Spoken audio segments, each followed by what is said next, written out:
အဖွားလို့တဲ့သူကသူ့ရဲ့မိကိုတွားပြီးတော့စောင့်ရှောက်ပြီးတဲ့အချိန်မှာပဲကလေးလေးကအဖွားရဲ့ခေါင်းပေါ်ကိုပီကေထွေးလိုက်ပါတော့တယ်။ကလေးမေတွေ့တဲ့အခါမှာတော့ကလေးကိုမဆူတဲ့အပြင်အဖွားရဲ့ဆယ်ပင်ကိုပါညှက်ပစ်လိုက်ပါတယ်။အဖွားလို့တဲ့သူကအရန်ကုန်မှဝမ်းနေသွားရပြီးတော့အိမ်ကနေထွက်သွားခဲ့ပါတယ်။အဖွားထွက်သွားတဲ့အချိန်မှာလမ်းဘေးမှာပြစ်ထားခင်ရတဲ့ကလေးလေးတယောက်ကိုတွေ့ရပြီးတော့စွန့်လွတ်ခင်ရတဲ့ကလေးရဲ့လက်ဘေးမှာကြောက်စိမ့်ဆွေးပြားလေးတစ်ခုလေးပါနေပါတယ်။ကလေးလေးကသူ့လိုပဲမိကိုစရာမရှိတာကြောင့်သူဟာတနာပြီးတော့မှကလေးလေးကိုမွေးစားလိုက်ပါတယ်။အဖွားကအမိုက်ကောက်လို့ရတဲ့ပတ်စံနဲ့ကလေးလေးကိုကျွေးမွေးဆောင်ရှောက်ပါတယ်။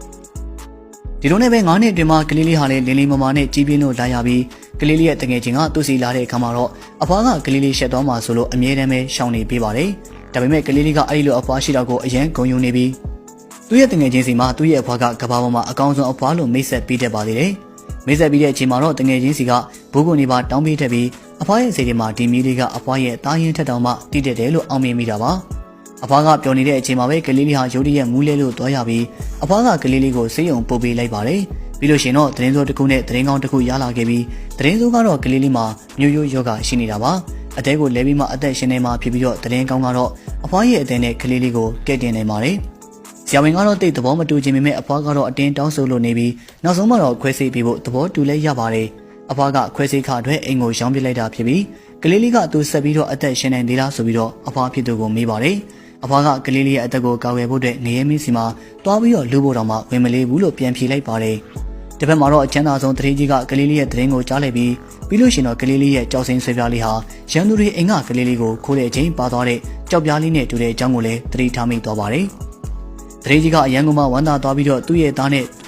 သူ့ရဲ့သားကိုမွေးစားတဲ့ကျေးဇူးရှင်ကိုတွားကြိုဖို့အတွက်ပြင်ဆင်ပါတော့တယ်။ဇေယုံဘက်မှာတော့ခွဲစိမှုကအောင်မြင်စွာပြီးဆုံးသွားပြီဖြစ်ပြီးကလေးလေးကလည်းနောက်လာဝဲလောက်အနားယူလိုက်လို့ရှင်တော့ပြန်ပြီးတော့ကျမ်းမာလာတော့မှာပါ။အဖွားကတော့ဘန်ကတ်ကိုထုတ်ပြီးတော့ခွဲစိကပေးတဲ့အခါမှာသူ့ရဲ့ဘန်ကတ်ကသုံးလို့မရတော့တဲ့အကြောင်းသိလိုက်ရပါတော့တယ်။အဖွားဖြစ်သူဟာအရန်ကုန်မှအံ့ဩသွားရပြီးဒီချိန်မှာတော့အဖွားရဲ့သားနဲ့ချွေးမကအဖွားကိုလာပြီးတော့ကြည်ပါတယ်။အဖွားရဲ့ကျမ်းမာရေးကိုဂရုစိုက်ပြီးတာတော့မဟုတ်ပါဘူးခင်ဗျ။အဖွားကကလေးလေးရဲ့ခွဲစိမှုအတွက်အိမ်ကိုရောင်းလိုက်လားဆိုပြီးတော့စိတ်ဆိုးပြနေတာပဲဖြစ်ပါတယ်။အဖွားကကလေးလေးကိုကယ်ဖို့အတွက်တောင်းပန်နေပေမဲ့လည်းသူတို့ညကတော့ဘန်ကတ်ကိုလာပြီးလူပြီးတော့ထွက်သွားပါတော့တယ်။မထွက်သွားခင်မှာအဖွားရဲ့ချွေးမကပတ်စံနေရနဲ့အဖွားကိုစော်ကားလိုက်ပြီးအဖွားကတော့ဝမ်းနဲ့စွာနဲ့ငိုကြွေးပြီးတော့ကြံနေခဲ့ရပါတော့တယ်။ကလေးလေးကလည်းအဖွားစီကိုရောက်လာခဲ့တာဖြစ်ပြီးအဖွားရဲ့သွေးယုံနေတဲ့ဒဏ်ရာကိုကြည့်ပြီးတော့ဝမ်းနေလို့နေပါတယ်။အဖွားကသူ့ဆုံးသွားတဲ့အချိန်မှာကလေးလေးမိကိုစရာမရှိမှဆိုတာကြောင့်သူ့ရဲ့အင်္ဂါတွေကိုအကုန်လှူလိုက်မယ်လို့ပြောပါတယ်။အဖွားကကလေးလေးကိုမွေးစားနေတဲ့လူပေါ်လာစေချင်တာဖြစ်ပြီးတော့ဒီလိုဆိုလို့ရှိရင်တော့ကလေးလေးကသူ့ရဲ့နောက်လိုက်ပြီးဒုက္ခခံနေကြလဲမလိုတော့ပါဘူး။ပြီးလို့ရှိရင်တော့အဖွားကကလေးလေးစီကိုသူအကြာကြီးသိမ်းထားတဲ့ချိုချင်းလေးကိုပေးလိုက်ပါတယ်။စစချင်းမှာအဲ့ဒီချိုချင်းကိုကလေးလေးဟာ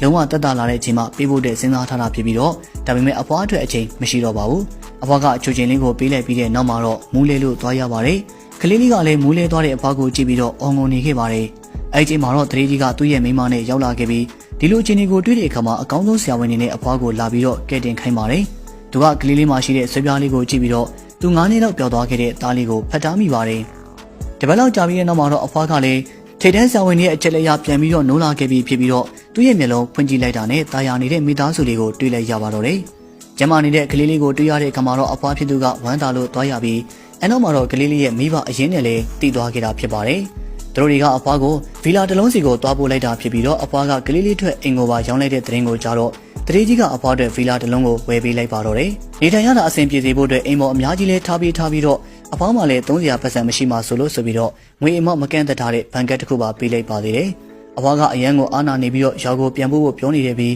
ကလေးလေးကလည်းအဖွားသွားလျာကိုလိုက်သွားမယ်လို့ပြောနေပါတယ်။တရေကြီးလင်များကတော့အဖွားကိုကိုယ့်ရဲ့အမေရင်းတို့ဆက်ဆံမယ်လို့ကတိပေးလိုက်ပြီးကလေးလေးဟာအဆင်ပြေစေဖို့အတွက်နောက်ဆုံးမှာတော့အဖွားကလက်ခံပေးလိုက်ပါတော့တယ်။အဖွားရဲ့တာရင်ဘက်မှာတော့အိမ်မော်ဟာခဏခဏလဲနေရတာဖြစ်ပြီးသူတို့အိမ်ကအရန်ကိုစီစားကြောင်းလို့အိမ်မော်တွေဟာလည်းအလုံးမလုပ်ပေးချင်တော့ပါဘူး။အဲ့တော့သူ့ရဲ့မိမကသူ့ရဲ့ရောက်ကမနဲ့ရောက်ကလေးစီကိုကလေးလာထိန်မိဖို့အတွက်တောင်းဆိုနေပါတယ်။ဒါပေမဲ့လည်းသူမိမရဲ့မိဘတွေကလည်းအရန်ကိုအပြင်းကြီးတာကြောင့်အဖွားကိုကလေးလာထိန်မိဖို့ခေါ်ခိုင်းလိုက်ပါတယ်။ဒီဘက်မှာကတရေကြီးတို့ကအဖွားအတွက်တက်တာနေနိုင်မှုအတွက် special ခရင်တွေအားစီတွေဝယ်ပေးထားတာဖြစ်ပြီးဖွားဖွားကလည်းဒီလိုတက်တာရာနဲ့ဘဝခီးကိုဆက်ရမယ်လို့ထင်ခဲ့တာပါ။ဒါပေမဲ့သူသားဖုန်းခေါ်လာတဲ့အခါမှာတော့အရာရာပြောင်းလဲသွားရပြီးအဖွားရဲ့သားကအိမ်ပြန်ပြီးတော့မြင်းရင်းကိုသွားပြုစုဖို့အတွက်ခိုင်းနေတာပါ။ပြီးလို့ရှိရင်မွေးစားထားတဲ့ကလေးလေးကိုပြစ်ထားဖို့လည်းပြောနေခဲ့ပြီးတော့အဖွားကကလေးလေးရဲ့မိဘအရင်ကိုတွေ့ပြီလို့ပြောတဲ့အခါမှာတော့ပတ်စံလာတောင်းမယ်လို့လည်းဆိုပြန်ပါတယ်။အဖွားကတတိတို့မိသားစုအတွက်အနောက်ရှက်ဖြစ်သွားမှဆိုတာကြောင့်သူ့ရဲ့မြေးလေးကိုသွားပြုစုဖို့အတွက်လက်ခံလိုက်တာဖြစ်ပြီးကလေးလေးကအဖွားကိုထမသွားစေခြင်းပေမဲ့အဖွားကမြေးရင်ကိုသွားပြီးတော့ပြုစုရမယ်ဆိုတာနားလည်ပေးခဲ့ပါတယ်။ အဖွားကအနိုင်ကျင့်ခံနေရတာကနေကာဝယ်ပေးမယ်လို့လည်းပြောလိုက်ပြီးကလေးလေးရဲ့စကားကိုကြားတဲ့အခါမှာတော့ဝမ်းသာလို့သွားရပါတယ်တတိကလည်းအဖွားကိုကျေးဇူးတင်နေတာကြောင့်အဖွားသားရဲ့ကုမ္ပဏီကိုအားပေးဖို့အတွက်လုပ်နေပြီးအဖွားကလည်းပျော်ပျော်ရွှင်ရွှင်နဲ့အိမ်ပြန်လို့သွားခဲ့ပါတယ်ဒါပေမဲ့အဖွားအိမ်ရှိကိုရောက်ပြီးတော့အိမ်တကားဖွင့်လိုက်တာနဲ့တိန်သားလုံးကစော်ကားထားတာကိုခံရပြီးအဖွားရဲ့ချွေးမနဲ့ချွေးမရဲ့မိဘတွေကအဖွားကိုညစ်ပတ်တယ်ဆိုပြီးတော့ဝိုင်းပြီးယုံနေကြတာပါအဖွားရဲ့မြေရင်ကလည်းသူ့အမေနဲ့အတူတူပေါင်းပြီးတော့အဖွားကိုစော်ကားနေပြီးထမင်းစားတဲ့အချိန်မှာလည်းအဖွားကိုထမင်းဝိုင်းမှာမထိုင်ခိုင်းမင်းနဲ့ကလေးကိုထမင်းလိုက်ခွန်ကျွေးခိုင်းပါတော့တယ်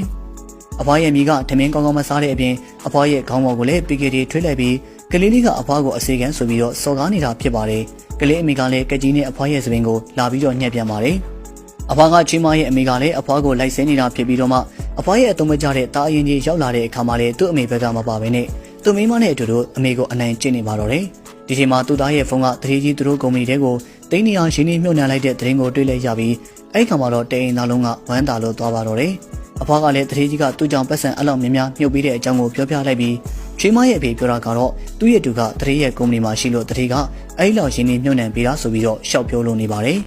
အဖွားရဲ့သားကလည်းသူ့ရဲ့ရောက်ကလေးကိုကျေးဇူးတင်ဖို့တဲ့သူ့ရဲ့အမေကိုခြေတော့သွားပြီးတော့ဆေးပေးခိုင်းပါတယ်သူ့ရဲ့ရောက်ကမကဆေးဆိုးပြီးတော့ခြေဆေးဖို့ရေကိုအဖွားရဲ့ခေါင်းပေါ်ကနေလောင်းချလိုက်ပါတယ်တပတ်မှာတော့အဖွားမွေးစားခဲ့တဲ့ကလေးလေးကအိမ်မက်ဆိုးတွေမက်ကနိုးလာခဲ့ပြီးသူ့ရဲ့အဖေနဲ့အမေလာမေးတဲ့အခါမှာတော့သူကအဖွားအနိုင်ကျင့်ခံနေရတာအိမ်မက်မက်တယ်အဖွားကိုတွေ့ကျင်တယ်လို့ပြောပါတယ်အဲ့ဒါနဲ့ပဲတတိတမိသားစုလုံးကအဖွားကိုသွားပြီးတော့တွေ့တဲ့လမ်းမော်ကိုရောက်နေခဲ့ပြီးကလေးလေးကလည်းအဖွားကိုအနိုင်ကျင့်ရတယ်လို့ရှိရင်သူ10စားလောက်လက်စားပြန်ချင်မယ်လို့ပြောလိုက်ပါတယ်